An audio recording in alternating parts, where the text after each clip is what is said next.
నేను సీఎం అయితా అని చెప్పుకుంటున్న ఈటల రాజేందర్ గారిని 100 కిలోమీటర్ల లోపల బొందబెట్టి మళ్ళా హుజురాబాద్లో బీఆర్ఎస్ పార్టీ జెండా ఎగిరేసిన మొగోని మిస్టర్ గాంధీ. నీలాగా పూటకొక పార్టీ పూటకో నిమిషం మారే బ్రోకర్వి నువ్వు. ఇలా కంచెలేసి ఇలా మీరు నన్ను ఆపిర్రు, పర్వాలేదు. యావత్ తెలంగాణ ప్రజలు మొత్తం కూడా చూస్తూ ఉన్నారు. ఇలా మీరు బీఆర్ఎస్ పార్టీయా కాదా అనేది మొత్తం ప్రజలు చూస్తూ ఉన్నారు. మీరు వాడే భాష షేర్లింగం పెళ్లి ప్రజలు మొత్తం కూడా చూస్తూ ఉన్నారు. ఇంకోటి కూడా చెప్తున్నా మిస్టర్ గాంధీ గారు, నేను ప్యూర్ తెలంగాణ గడ్డ మీద పుట్టిన బిడ్డని. ఏడు నుంచో వచ్చి మా గడ్డ మీద కూర్చొని నువ్వు సవాల్ విసురితే చూసుకుంటా ఊకోనికే ఇక్కడ భయపడతాం అనుకున్నావా ఏంది బిడ్డ? ఇవాళ కేసీఆర్ గారి నాయకత్వంలో నిన్న నేను పొద్దున్నే కేటీఆర్ గారితో హరీష్ రావు గారితో ఫోన్ మాట్లాడి పర్మిషన్ తీసుకొని మరీ చెప్తా ఉన్నాను. రేపు పొద్దున 11 గంటలకి మా మేడ్చల్ జిల్లా పార్టీ ఆఫీస్ శంబీర్పూర్ రాజు గారి నాయకత్వంలో ఆడి నుంచి మేమందరం కలిసి వేలాది మంది కార్యకర్తలు అందరం కూడా మన బీఆర్ఎస్ పార్టీ ఎమ్మెల్యే గాంధీ గారి ఇంటికి పోదామని చెప్పి సందర్భంగా తెలియజేస్తా ఉన్నాను. రేపు దయచేసి కోరుతా ఉన్నాను, బీఆర్ఎస్ పార్టీ ప్రతి కార్యకర్త, జీహెచ్ఎంసీలో ఉన్న ప్రతి కార్యకర్త, ఇలా ఉమ్మడి రంగారెడ్డి జిల్లాలో ఉన్న ప్రతి బీఆర్ఎస్ పార్టీ కార్యకర్త రేపు అందరం కలిసి 11 గంటలకి గాంధీ గారి ఇంట్లోకి ఖచ్చితంగా రేపు పోదాము. ఆడ బ్రేక్ఫాస్ట్ తిందాము, ఆడ లంచ్ తిందాము. గాంధీ గారు కండువ కప్పుకున్న తర్వాత గాంధీ గారిని తీసుకొని తెలంగాణ భవన్కి పోయి ప్రెస్ మీట్ పెట్టి అక్కడి నుంచి గాంధీ గారిని కేసీఆర్ గారి దగ్గరికి తీసుకొని పోదాం. స్వాగతం పలుకుదాం. దయచేసి కేసీఆర్ గారి మీద ఉన్న అభిమానం ఉన్న ప్రతి కార్యకర్త, కేటీఆర్ గారి మీద అభిమానం ఉన్న ప్రతి కార్యకర్త, హరీష్ రావు గారి మీద అభిమానం ఉన్న ప్రతి కార్యకర్త అందరం కూడా పెద్ద ఎత్తున రేపు ఆడికి పోదామని చెప్పి సందర్భంగా తెలియజేస్తా ఉన్నాను. రేపు 11 గంటలకి ఖచ్చితంగా 11 o'clockకి మేము రేపు శంబూర్పూర్ రాజు మన మేడ్చల్ పార్టీ ఆఫీస్ దగ్గర నుంచి స్టార్ట్ అవుతాం. ఆయన ఇల్లు అదే జిల్లా కిందికి వస్తుంది, ఆడికే పోదాం. ఆడి నుంచి అందరం కలిసి ఆ ఇంటికి పోయి స్వాగతం పలుకుదాం. మళ్ళీ ఏమంటాడు, బీఆర్ఎస్ పార్టీతో ఆయనకు పంచాయతీ కాదట, కౌశిక్ రెడ్డితోనే ఆయనకు పంచాయతీ అట. నీకు నాకేమైనా భూమి తగాదాలు ఉన్నాయా?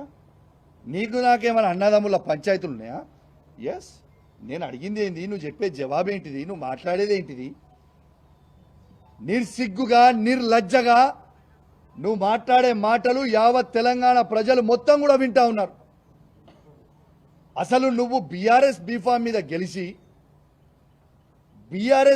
మీద గెలిచి కాంగ్రెస్ పార్టీలో చేరనికి నీకు సిగ్గనిపిస్తలేదాయా? ఎట్లా ఈ కష్టకాలంలో పార్టీ వదిలిపెట్టి పోవాలనిపిస్తా ఉంది? అంటే మీ వందలాది కోట్లకి అమ్ముడు పోడు, మీ భూ పంచాయతీలేడని నియోజకవర్గంలో ఉంటే అవి పోయి సెటిల్ చేసుకోవడానికి కోసమో మీ స్వార్థం కోసం తప్పితే కేసీఆర్ గారు నీకేం తక్కువ చేసిండు? నీ నియోజకవర్గానికి ఏం తక్కువ చేసిండు? ఈ నియోజకవర్గాన్ని మొత్తం భారతదేశమే తిరిగి చూసే విధంగా అభివృద్ధి చేసిండు కదా కేసీఆర్ గారు. ఇలా ఖచ్చితంగా సరే, నువ్వు ఇంత పెద్ద మాటలు మాట్లాడుతున్నావు కదా, ప్రజాస్వామ్యంలో తన్నుకునుడు గుద్దుకునుడు పెద్ద ఇష్యూ కాదు. నిజంగా తన్నుకుందామంటే రా, నువ్వు ఒక్కనివిరా, నేను ఒక్కని వస్తా, ఇద్దరం తన్నుకుందాం, ఆడ తీసుకుందాం, ఎవరికి బలవంతరో చూసుకుందాం, అదే ప్రాబ్లం ఏం లేదు. కానీ ప్రజాస్వామ్యంలో అది ఒప్పుకోరు కదా.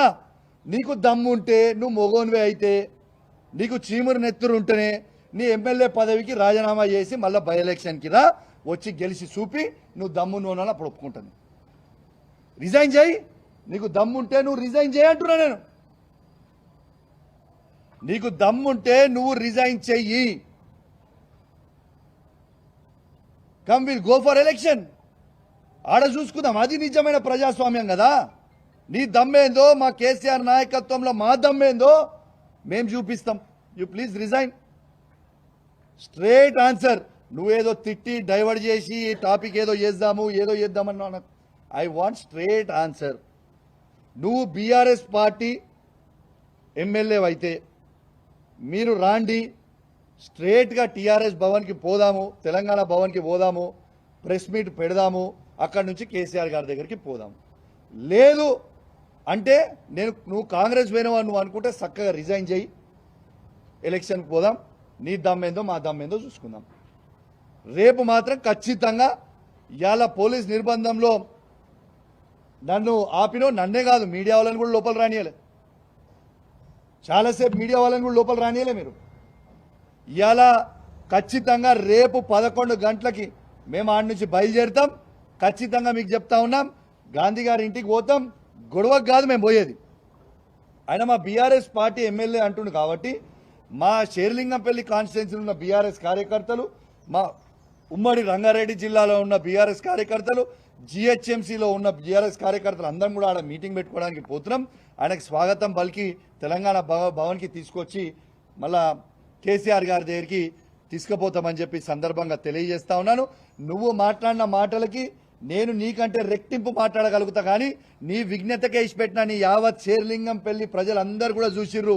మైనంపల్లి హనుమంతరావు కూడా అల్వాల్లో మీటింగ్ పెట్టినప్పుడు ఇదే విధంగా కేటీఆర్ గారిని నోటికొచ్చినట్టు దూషించిండు. 50,000 మెజారిటీతో ఓడిపోయిండు. నెక్స్ట్ నీది కూడా గదే గతి పడుతుందని చెప్పి సందర్భంగా తెలియజేస్తూ సెలవు తీసుకుంటా ఉన్నాను. జై తెలంగాణ, జై కేసీఆర్. అయితే ఇప్పుడు గాంధీ గారు ఇప్పుడు 12 గంటలకు మా ఇంటికి వస్తానంటే మాత్రం మోస్ట్ వెల్కమ్. రాగానే బీఆర్ఎస్ పార్టీ కండువ కప్పి లోపలికి తీసుకెళ్తాం, ఇద్దరం కలిసి భోజనం చేసుకుంటాం. భోజనం చేసి ఇక్కడి నుంచి మనము స్ట్రేట్గా తెలంగాణ భవన్కి పోదాం. తెలంగాణ భవన్లో ప్రెస్ మీట్ పెట్టి అక్కడి నుంచి స్ట్రేట్గా కేసీఆర్ గారి దగ్గరికి పోదాం. స్వాగతిస్తున్నాం, వెల్కమ్. నేను గాంధీని ఒక్కరినే కాదు బాబు, నిన్న చూసినో లేదో, నువ్వు ఇంతకుముందు చూసినో లేదో, గాంధీ గారు ఒక్కరే కాదు, దానం నాగేంద్ర గారి గురించి మాట్లాడినా, కడియం శ్రీహరి గారి గురించి మాట్లాడినా, గాంధీ గారి గురించి మాట్లాడినా, మన కృష్ణమోహన్ రెడ్డి గారి గురించి మాట్లాడినా, వెంకట్రావు గారి గురించి మాట్లాడినా, ఎవ్రీబడి పోయిన 10 ఎమ్మెల్యేలకు కూడా జవాబు చెప్తా ఉన్నాం. ఓకే, గాంధీ గారిని టార్గెట్ చేయడం అని కాదు, గాంధీ గారు అన్నారు. 10 ఎమ్మెల్యేలలో గాంధీ గారు అన్నారు. ఏమని అన్నారు గాంధీ గారు? ఆయన ఏమని అన్నారు? నేను కాంగ్రెస్ పార్టీలో చేరలేదు, నేను బీఆర్ఎస్ పార్టీ ఎమ్మెల్యేనే అని గాంధీ గారే అన్నారు కదా, నేను అనలే కదా. మా ఎమ్మెల్యే ఇంటికి నేను పోతా అన్న, తప్పేంటిది? Nothing wrong.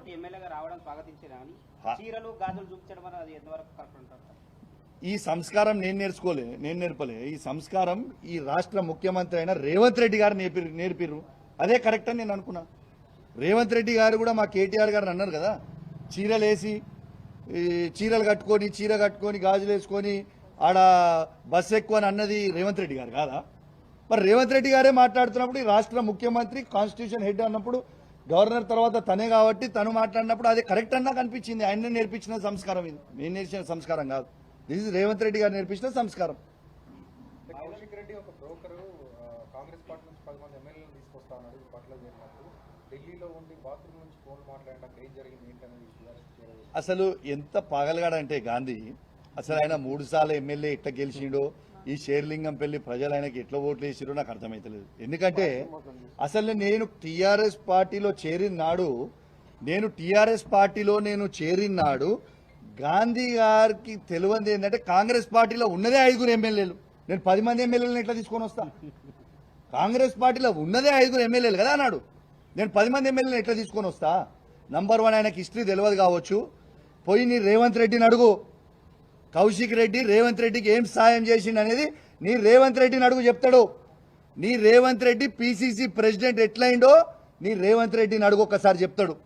నీకు తెలియదు, ఎందుకంటే నువ్వు ఇక్కడోని కాదు కదా, ఎక్కడి నుంచి వచ్చినోని కదా. సో నీకు తెలంగాణ చరిత్ర ఎక్కువ తెలియదు, కాంగ్రెస్ పార్టీ చరిత్ర నీకు అసలే తెలియదు. ఒక్కసారి నీ రేవంత్ రెడ్డిని పోయి ఒక్కసారి నువ్వు అడుగు, కౌశిక్ రెడ్డి నీకు ఏం సాయం చేసిండు పిసిసి ప్రెసిడెంట్ కావడానికి అనేది రేవంత్ రెడ్డిని అడుగు. నేను కాంగ్రెస్ పార్టీకి మోసం చేయలేదు. ఆనాడు రేవంత్ రెడ్డి గారు ఈటల రాజేందర్ గారికి 25 కోట్ల రూపాయలకి అమ్ముడు పోయింది. ఆ రోజు ఆయననే బాజాబ్తు ఏబిఎన్ ఛానల్లో ఇంటర్వ్యూ ఇచ్చి కాంగ్రెస్ పార్టీ అధ్యక్షుడు ఉండుకుంటూ మీరు రికార్డ్స్ తీయండి. కాంగ్రెస్ పార్టీ అధ్యక్షుడు వండుకుంటూ ఏబిఎన్ ఇంటర్వ్యూలో బీజేపీ క్యాండిడేట్ అయిన ఈటల రాజేందర్ గెలుస్తాడని ఆ రోజు రేవంత్ రెడ్డి గారు చెప్పిర్రు. రేవంత్ రెడ్డి గారు అమ్ముడు వేయండి తప్పితే నేను అమ్ముడు పోలేదు.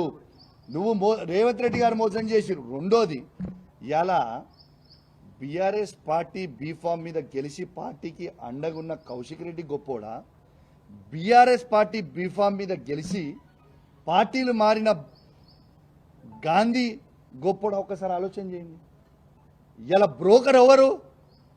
ప్రజలు నిర్ణయించుకుంటారు బ్రోకర్ ఎవరని. This clear. కానీ బీఆర్ఎస్ మీరు భ్రష్టు పట్టిస్తున్నారని అంటున్నాడుగా ఆయన. కేసీఆర్ ను తప్పుదో పట్టిస్తున్నారు, బీఆర్ఎస్ ను భ్రష్టు పట్టిస్తున్నారు. ఏ యాంగిల్లో నేను భ్రష్టు పట్టించినా కూడా చెప్పాలి కదా. నేను దమ్మున్నోని కేసీఆర్ గారి అండదండతోని, ఇంతకుముందు చెప్పిన నరసింగ్ గారు, కేసీఆర్ గారి అండదండతోని, బీఆర్ఎస్ కార్యకర్తల అండదండతోని ఇవాళ సీఎం క్యాండిడేట్ అయినా అన్న ఈటల రాజేందర్ గారిని 100 కిలోమీటర్ల లోపల బొందబెట్టి ఎమ్మెల్యేగా గెలిచినోడు భ్రష్టు ఎట్లా పట్టించినట్టయా? తిరిగి బీఆర్ఎస్ పార్టీ జెండా హుజురాబాద్లో నేను ఎగిరేసిన. ఇలా పార్టీని భ్రష్టు పట్టియాలని వీళ్ళు అనుకుంటుర్రు. మీరేం ఫికర్ చేయకుర్రి. 5 ఏళ్ల తర్వాత కేసీఆర్ గారు ముఖ్యమంత్రి అవ్వుడు ఖాయం. మీ భర్తం భట్టుడు కూడా ఖాయం. రాసి పెట్టుకోరు మీరు అందరూ. ఇలా పోయిన వాళ్ళందరూ కూడా ఎవరిని కూడా ఉట్టిగేం ఇచ్చిపెట్టం. ఏళ్ళతో అయిపోలే రాజకీయం. మీరు 4 ఏళ్ళు ఎంజాయ్ చేస్తారు కావచ్చు, కానీ 4 ఏళ్ల తర్వాత మాత్రం మీకు సినిమా ఉంటుంది. అంతైతే నేను గ్యారంటీగా చెప్తాను. కౌశిక్ రెడ్డి ఇల్లు నా నియోజకవర్గంలో ఉంది. ఆయనకి ఇబ్బందులు వచ్చినప్పుడు చాలాసార్లు నేను ఆదుకున్నా. అట్లాంటిది ఏమి ఇబ్బంది వచ్చింది నాకు ఈడ? నా నియోజకవర్గం నేను బాగా చెప్తున్నా. విల్లా కొనుక్కున్న ఈడున్న ఆయన ఆదుకున్నాడు. ఏముంది? ఏముంటుంది ఆయన నన్ను ఆదుకునేది? ఈడ నాకు వచ్చిన ఇబ్బంది ఏమున్నది? ఒకసారి చెప్పాలి ఆయన. మరి ఏమి ఇబ్బంది ఇక్కడ ఉందో ఒకసారి చెప్పని చెప్పు. ఏమి ఇబ్బంది అయిందో మరి మీరైతే ఉన్నారు మొత్తము. ఏమి ఇబ్బంది అయింది? బ్రహ్మాండంగా ఉన్నాను నేను ఈడ. నాకేంది? అతిపెద్ద నియోజకవర్గం అని చెప్పి పిఎస్సీ చైర్మన్ ఇస్తే ఎందుకు ఓర్వలేకపోతున్నారు అనేటువంటిది ఆయన చేస్తున్నారు. నర్సింగ్ గారు, నేను ఒక్కటే చెప్తున్నా. పిఎస్సీ చైర్మన్ ఆయన ఏ పార్టీ నుంచి అయ్యిండు? ఆయన ఏ పార్టీ? నంబర్ 1. నంబర్ 2, ఇవాళ మా ఎల్పీ లీడర్ అయిన మా ఎల్పీ మీటింగ్లో కేసీఆర్ గారి నాయకత్వంలో మేము పిఎస్సీ చైర్మన్గా హరీష్ రావు గారిని యునానిమస్గా మేము బీఆర్ఎస్ పార్టీలో నిర్ణయం తీసుకొని తనతో నామినేషన్ వేయించినాం. హరీష్ రావు గారు, ప్రశాంత్ రెడ్డి గారు, గంగుల కమలాకర్ గారు, ముగ్గురు వేయించినాం. ఇలా హరీష్ రావు నామినేషన్ ఏమైంది? ఎట్లా ఎగిరిపోయింది? గాంధీ గారిని నామినేషన్ వేసుకొని చైర్మన్ ఎట్లా చేసిర్రు? మరి 13 ఉంటాయి, 14వ నామినేషన్ ఇది ఎట్లా వేసిర్రు? సాటుకేసిర్రా? మరి హరీష్ రావు గారు నామినేషన్ ఏమైంది? ఒక్క నామినేషన్ ఎక్కువ పడ్డా ఎలక్షన్ కావాల్సిన అవసరం ఉంటుంది. మరి ఏం చేస్తుండ్రు? ప్రజాస్వామ్యం ఉంచుతురా, కూని చేస్తురా? మొన్న మా వాళ్ళు చెప్పినట్టు కూడా, సరే ఈ పిఎస్సీ చైర్మన్ నువ్వు బీఆర్ఎస్ పార్టీ నుంచి అంటున్నావు కదా, అరే నువ్వు రా భయ్, నేను వద్దంటలేను. నువ్వు బీఆర్ఎస్ పార్టీ అంటున్నావు కదా, నువ్వు రా. We will go to Telangana Bhavan. You come. మనం ఆడ ప్రెస్ మీట్ పెట్టుకుందాం, కండువ కప్పుకుందాం, మన పార్టీ కండువ కప్పుకొని ప్రెస్ మీట్ పెట్టుకుందాం. అట్లనే నేను తీసుకుపోయి కేసీఆర్ దగ్గరికి తీసుకుపోదాం. దాంట్లో తప్పేముంది? I want know. ఆయన స్పష్టంగా చెప్తున్నారు, బీఆర్ఎస్ పార్టీ ఎమ్మెల్యేగానే పిఎస్సీ చైర్మన్ అయ్యాను, కానీ అభివృద్ధి కోసం ముఖ్యమంత్రితో కలిసి పనిచేస్తున్నాను అనేటువంటి మాట. ఒక్క నిమిషము. సరే ఓకే, నువ్వు ఆయన అన్న వీడియోని నీకు చూపిస్తా లైవ్లో. మళ్ళీ ఒక్కసారి మీకు వీడియో చూపిస్తా తను అన్నది. ఒక్క నిమిషం.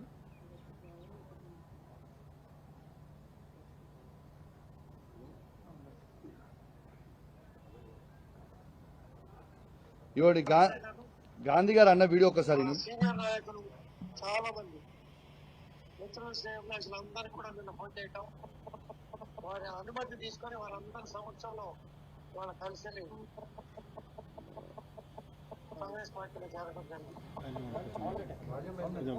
మాక్సిమం ఉంది. క్లియర్ గా నరసింగ్ గారు నిన్న కూడా మీకు ప్రెస్ మీట్ లో చూపించిన, clearly says that is joint Congress party. ఎవరు వద్దంటారు? Clearly says he joint Congress party. దాంతో మాకెట్లా అసలు ప్రతిపక్షానికి పిఎస్సీ చైర్మన్ ఇచ్చుడు అనేది ఆనవాయితీ. ఇలా పార్లమెంట్లో ఎవరు పిఎస్సీ చైర్మన్? వేణుగోపాల్ గారు. ఇవాళ మా ప్రభుత్వం ఉన్నప్పుడు కూడా చైర్మన్ ఎవరు? కాంగ్రెస్ వాళ్ళే కదా, ఒకసారి అక్బరుద్దీన్ కదా. మరి అసలు ఎందుకు నేను ఇదంతా చర్చ వద్దు బ్రదర్. నువ్వు బీఆర్ఎస్ పార్టీ ఎమ్మెల్యే అన్నావు కదా, నువ్వు రా, మా కండువ కప్పుకొని మా భవన్కి రా, మా కేసీఆర్ గారి దగ్గరికి రా, బస్ అంతే. దీనికి చర్చ అవసరం లేదు, రైట్? నువ్వు మా బీఆర్ఎస్ పార్టీ ఎమ్మెల్యే అన్నావు కదా, రేపు 11 గంటలకు మాత్రం 100% మా బీఆర్ఎస్ పార్టీ కార్యకర్తలు అందరం నీ దగ్గరకు వచ్చి నీ స్వాగతం పలికి గొడవకి రాస్తూ వస్తలే. మళ్ళీ కూడా చెప్తున్నా నీకు, గొడవకు వస్తలేము. ఇవాళ నువ్వు పోలీసు వాళ్ళని అడ్డం పెట్టి మమ్మల్ని నిర్బంధించినట్టు మళ్ళీ రేపు చెయ్యకు, నువ్వు పోలీసు వాళ్ళని పెట్టుకోకు, మేము పోలీసు వాళ్ళని పెట్టుకోము, మోస్తాము కలిసి, గొడవేం లేదు కదా, నువ్వు మన పార్టీ ఎమ్మెల్యే కదా, కలిసి పోదాము, తెలంగాణ భవన్ పోదాం, కేసీఆర్ గారి దగ్గరికి పోదాం, తప్పేముంది బయలా. రెడీ రమ్మంటున్నా నేను, గాంధీ గారిని రమ్మంటున్నా, రాగానే కండువా కప్తా. ఒక్క నిమిషం దమ్ము తెలుసుకోనికే ఇక మనమేమి ఫైటింగ్ చేసుకోనికే లేం కదా. ఒక్క నిమిషం ఆగు, దమ్ము తెలుసుకోవడానికి ఏమి ఇక్కడ గుద్దుకుందామా ఇద్దరమే? అయినా నేను సింగిల్గా గుద్దుకుందామా, మందితో గుద్దుకుందామా? అరే సింగిల్గా రమ్మని భయ్, గుద్దుకుందాం కొట్టుకుందాం అంటే రమ్మను, సింగిల్ దగ్గర మందితో చేసుకుందాం అంటే చెప్పు, మందితో ఏ టైంకి ఎడికి వద్దామో చెప్పు, మందితో కొట్టుకుందాం. కానీ అది ప్రజాస్వామ్యం కాదు కదా, నువ్వు అడిగిన దానికి జవాబు చెప్పు. కొట్టుకోవడం గుద్దుకోవడం, అరే భయ్ నీకు మళ్ళీ చెప్తున్నా, 65 ఏళ్ళ ముసలోడు, నేను 39 ఏళ్ళ యువకుడిని, ఆయనకి అంత దుల్లుంటే నాకు ఎంత ఉండాలి బ్రదర్? నేను చేయలేనా ఏంది? గ్యారీ చేసుకొని కొట్టుకోలేమా? కొట్టుకోవాలనుకుంటే దట్ రాని భయ్, నేను వస్తే కొట్టుకోనికే రమ్మని నేను అనలే కదా, రమ్మంటున్నా నేను. రా, మా బీఆర్ఎస్ పార్టీ కండువా ఇట్లా కప్పి మంచిగా తీసుకొని లోపల ఇంటికి తీసుకుపోయి భోజనం పెట్టించి మళ్ళీ 1 o'clockకి 1:30కో 2 o'clock తెలంగాణ భవన్ పోయి ప్రెస్ మీట్ పెట్టి కేసీఆర్ గారి దగ్గర తీసుకుపోతాం. స్వాగతం కదా మాకు కూడా, మా ఎమ్మెల్యే గారు మా పార్టీకి వచ్చేస్తాం వాపస్ అని అంటే we're very happy, we're welcoming him.